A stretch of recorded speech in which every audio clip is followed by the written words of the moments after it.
Hello, everyone, and welcome to Easy English Learning. I'm Lily, and I'm so glad you're joining us today. And I'm James. Great to be here as always. If this is your first time on our channel, welcome. We make English easy, fun, and useful for everyday life.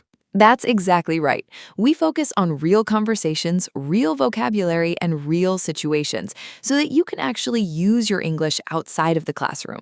And today, I have to say, we have a topic that I have been personally waiting for since the last World Cup. Oh, I knew you were going to say that. James, you have been counting down for months. I have, because today we are talking about how to discuss the 2026 FIFA World Cup in English. Yes, the World Cup is one of the biggest sporting events on the planet. People in every country talk about it, before matches, after matches, during lunch, on social media, everywhere. And if you want to join those conversations in English, this lesson is for you. We'll give you simple vocabulary, useful phrases, and natural conversation patterns. You do not need to be a football expert to follow along. We'll keep everything clear and practical. So if you enjoy learning with us today, please hit the like button, subscribe to the channel, and ring the bell so you never miss a lesson. All right, let's jump right in. James, I want to start with a simple question. How did your week start? Did football play any role? Lily, my week started at 1 a.m. watching a match I had already promised myself I would only watch for 15 minutes. And how long did you actually watch? The full 90 minutes, plus extra time, plus the post-match show. Classic. So football basically stole 3 hours of your sleep. It did, but it was absolutely worth it. For me, my week was a little different. I didn't stay up late, but I did end up in a very long group chat about World Cup predictions with my friends. We were sending voice notes back and forth for almost an hour. And that connects perfectly to today's lesson, doesn't it? It really does. Talking about football, whether in person, in a chat, or in English, uses a lot of specific language, and that's what we're here to help with. Okay, James, let's start from the beginning. What makes the 2026 FIFA World Cup different from previous ones? Great question. First, this World Cup is being co-hosted by 3 countries: Canada, the United States, and Mexico. That is unusual and exciting. Co-hosted, that's a useful word. What does co-hosted mean? Co-hosted means organized together by more than one country.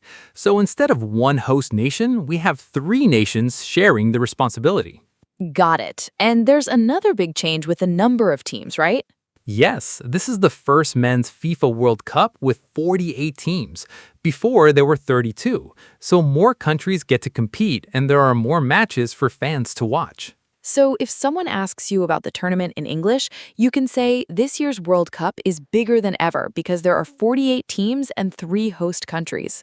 That sentence alone makes you sound very informed. And what are some simple conversation starters people can use?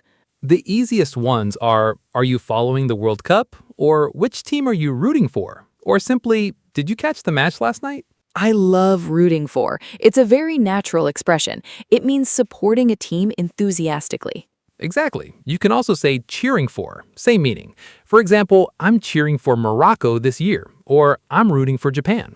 And if someone doesn't support one particular team, They can say, I'm not rooting for anyone specific, I just want to see exciting football. That's perfectly natural. perfect. Those are great openers for any conversation. Now, let's talk about something everyone has an opinion on, teams and players. James, which team do you personally think looks strong this tournament? Honestly, I think France looks very dangerous going into this tournament. They have a deep squad, meaning many good players, not just the starting 11. Deep squad. That's a great phrase. It means the team has quality players even on the bench, not just the main starters. And Brazil always comes into the conversation. They have speed, creativity, and a real hunger to win. Hunger to win. I like that expression. It means they really desire to be champions. What about you, Lily? Any team you're watching closely? I'm keeping an eye on Japan. They've been improving tournament after tournament, and I think they could surprise people. Keeping an eye on, another useful phrase. It means watching carefully or paying attention to something. Yes, so you can say, I'm keeping an eye on Morocco because they play really organized football. Now let's talk about players. When discussing players in English, a few adjectives are very common. Yes, you can describe a player as clinical, meaning very precise and efficient in front of goal, or creative, meaning they come up with unexpected moves. You can also say a player is composed. That means calm and controlled even under pressure. For example, what I like about her is that she stays composed even in the toughest moments. Or you might say a player is inconsistent, meaning sometimes excellent, sometimes disappointing. That's not a compliment, but it's a real football conversation word. So let's try a sample exchange. James, what do you think about Mbappe? I think he's probably the most dangerous attacker in this tournament. His pace is frightening and his finishing is clinical. If France reaches the final, he'll be the reason. That's a great answer. Pace means speed on the field. Finishing means the ability to score when you have a chance. And frightening here means impressively intense, not actually scary. Football English borrows a lot of dramatic words. It really does, and that's what makes it fun. Predictions are my favorite part of any World Cup conversation. Everybody has one, and nobody is ever fully confident about it. That's very true. Here are some simple phrases for making predictions. You can say, I think Brazil will go all the way, meaning win the whole tournament. Or, I reckon Argentina could defend their title. Reckon is a casual way to say think or believe. You can also hedge your prediction, meaning be less certain. For example, I wouldn't be surprised if Germany makes it to the semifinals. Or, don't rule out Portugal. They always perform when it matters. Don't rule out is excellent. It means don't dismiss or ignore them as a possibility. What about dark horse? We should explain that. A dark horse is a team that most people don't expect to do well, but that actually has a real chance of going far. For example, my dark horse this tournament is Morocco. And another useful phrase, to go the distance. It means to last until the very end of the tournament, all the way to the final. So, do you think Spain can go the distance? Means, do you think Spain can reach or win the final? Let's also mention the group stage, since that's where the tournament begins. In the group stage, teams play in small groups, and the top teams advance. So you can say they should get through the group stage easily. Or, I'm a bit worried they might crash out early. Crash out means get eliminated. Great vocabulary. Practice these and you'll sound very natural in any World Cup discussion. Now, let's think about the actual match conversations, what people say before, during, and after a game. Before a match, you might hear or say things like, this is going to be a tight game, meaning the score will be very close. Or, I've got a good feeling about tonight. That's a casual way to express confidence before a match. You might also say, neither team can afford to lose here, meaning both teams are under serious pressure. During the match, the language gets more emotional. Things like, what a save, to praise the goalkeeper, or he should have scored that, when a player misses a clear chance. You might also hear they're sitting back too deep, meaning the team is being too defensive and not attacking. Or the referee is being too strict tonight. That one comes up in almost every match. And after the match, this is when the real analysis starts. People say things like, they were the better team on the night, meaning they deserve to win. Or it was a game of two halves, meaning the first half and second half were completely different in style or quality. That phrase is so common. It's a bit of a football cliche, but everyone uses it. What's a cliche? A cliche is a phrase that is used so often it has become predictable. In football, there are many cliches, but they're still useful to know because people say them constantly. Another post-match phrase, they left it late. That means the winning goal or key moment came near the end of the game. Or it was a tough watch, meaning the game was difficult or stressful to follow, usually because your team was losing or playing badly. I use that one a lot. It was a tough watch, but we got the result in the end. One thing that makes the 2026 World Cup especially interesting to talk about is the fact that it's spread across North America, Canada, the US, and Mexico. That means lots to discuss beyond just the football. Exactly. You can talk about the host cities, the travel between venues, the different time zones, and the local atmosphere. Venues, that's a useful word. A venue is the specific stadium or location where a match is played. For example, I hope the final is played in a venue with a great atmosphere, or some of the best venues in North America will be used for this tournament. And atmosphere, we mentioned this word earlier. In a football context, it means the energy and emotion inside the stadium created by fans. You might say the atmosphere was absolutely electric, meaning the crowd's energy was incredibly intense and exciting. Electric atmosphere is one of my favorite phrases. You can also say the crowd was in full voice, meaning the fans were singing and chanting loudly throughout the match. What about time zones? Since the tournament crosses multiple countries, kickoff times can be tricky for international viewers. Right. You can say the kickoff time is awkward for me. It starts at 2 a.m. in my country. Awkward here means inconvenient or difficult. Or I'll have to watch the highlights because the live match clashes with work. Clashes with means happens at the same time as something else. These are very real situations for football fans around the world, and they're great conversation topics too. Okay, James, let's go through our key vocabulary from today. I'll give the word, you give the definition and an example. Deal? Deal, let's go. First word, co-hosted. Co-hosted means organized jointly by more than one country. Example, the 2026 World Cup is co-hosted by Canada, Mexico, and the United States. Perfect. Second, rooting for.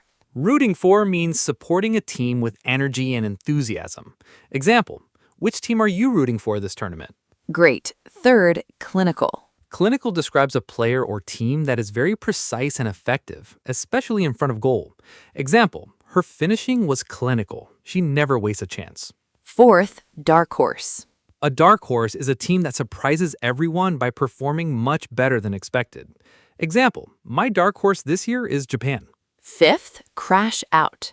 Crash out means to be eliminated from a tournament. Example, they played badly and crashed out in the group stage. Sixth, venue. Venue is the stadium or location where a match takes place. Example, the final will be played at a spectacular venue in the United States. Seventh, composed. Composed describes a player who stays calm and controlled under pressure. Example, despite the noise from the crowd, she remained totally composed. Eighth, electric atmosphere. Electric atmosphere describes an incredibly exciting and energetic feeling inside a stadium. Example, the electric atmosphere during the semifinal was unforgettable. Ninth, game of two halves. This phrase means the first and second halves of a match were very different in quality or result. Example, it was a game of two halves. We were terrible in the first half, but brilliant in the second. Wonderful. That's 10 solid vocabulary items. If you learn just these 10, you're already ready for a World Cup conversation. Now, let's put it all together with a full sample conversation. Imagine two friends chatting at work or over coffee. I'll be friend A and James will be friend B. Perfect. Ready when you are, Lily. Are you following the World Cup this year? Absolutely. I've been glued to the screen every evening. What about you? Same. I'm not rooting for just one team, but I've really enjoyed watching Spain. Their passing style is beautiful. Spain are quality. I think they could go the distance if their midfield stays fit. Who's your dark horse pick? Honestly, I'm keeping an eye on Morocco. They're incredibly organized, and the atmosphere at their matches is electric. I wouldn't rule them out at all. Did you catch their last match? It was a game of two halves. They were under real pressure in the first half, but totally dominated in the second. I saw the highlights. That goal in the 88th minute, I couldn't believe it. Same. The crowd was in full voice by the end. One of the best atmospheres of the tournament so far. Brilliant. That sounds like a very natural conversation between two football fans. And notice we used words like glued to the screen, which means watching very attentively. And if their midfield stays fit, fit here means healthy and not injured. Great additions. You can drop these phrases into any football conversation and they'll work perfectly. James, what about people who aren't really football fans but still want to join the conversation during the World Cup? Great point. You don't need to pretend to know everything. Honesty works really well. You can say, I don't follow football week to week, but the World Cup always draws me in. Draws me in means attracts or pulls you into something. Or, I'm not a huge football person, but I enjoy the energy of the tournament. That's completely acceptable and relatable. You can also ask questions instead of giving opinions. For example, which match should I watch if I only have time for one? Or who is the player everyone is talking about? Asking good questions makes you sound engaged and interested even if you don't know much.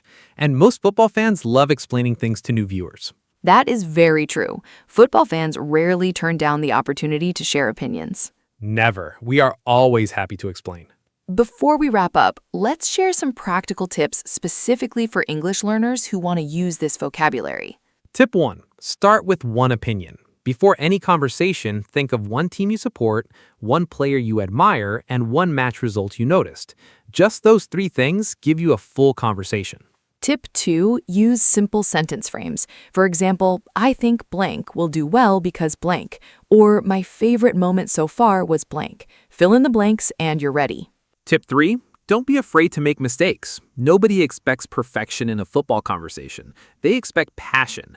Even if your grammar isn't perfect, your enthusiasm will carry you. Tip 4, watch matches with English commentary if you can. That's one of the best ways to absorb natural football English, vocabulary, rhythm, and expressions, all at once. Tip 5. Repeat the vocabulary out loud. Not just in your head. Actually say these words. Composed, electric atmosphere, dark horse, go the distance. The more you say them, the more natural they feel. Excellent tips, and I'd add one more. Practice writing, too. Leave a comment in English. Describe a match you watched. Write your prediction. Writing helps your vocabulary stick. James, before we go, I want to ask you something personal. What does the World Cup mean to you, beyond just football? Honestly, it's about connection. Every 4 years, the whole world turns its attention to the same event. People who don't even share a language share the same excitement and disappointment. That's beautifully put. For me, it's about the stories. Every World Cup produces moments that people talk about for decades. The unexpected result, the iconic goal, the underdog triumph. Underdog triumph, a great phrase. An underdog is a team or person expected to lose, and a triumph is a great victory. So an underdog triumph is when the least expected team wins. And those moments are what make football so universal. You don't need to share a culture or a language to feel that. Exactly. And that's also why talking about the World Cup is such great English practice. You're discussing something that genuinely connects people. All right, let's do a quick final summary. Today, we covered simple conversation openers for World Cup discussions, vocabulary for talking about teams and players, phrases for making predictions, language for before, during, and after matches, and vocabulary connected to the host countries and atmosphere. And we learned 10 key words: co-hosted, rooting for, clinical, dark horse, crash out, venue, composed, electric atmosphere, game of 2 halves, go the distance. The most important takeaway, you don't need advanced English to talk about the World Cup. You need confidence, a few key phrases, and a genuine interest in the conversation. Simple and real is always better than complicated and forced. Now it's your turn. Our question of the day is, which team are you rooting for in the 2026 FIFA World Cup, and why? You can answer using one of these sentence frames in the comments. I'm rooting for a blank because blank. Or my dark horse pick is blank. Or I'm not following one team, but I enjoy watching blank because blank. Write your answer in English. It's great practice, and we genuinely love reading your comments. Every answer helps us understand what our community wants to learn next. And if this lesson helped you, please give it a thumbs up, subscribe to Easy English Learning, and share this video with a friend who's also learning English. We put a lot of love into every lesson we make, and your support means the world to us. Remember, great English isn't about using the longest words. It's about expressing yourself clearly, naturally, and confidently. One phrase at a time, one match at a time. Take care, keep practicing, and we'll see you in the next lesson. Bye, everyone. Enjoy the World Cup.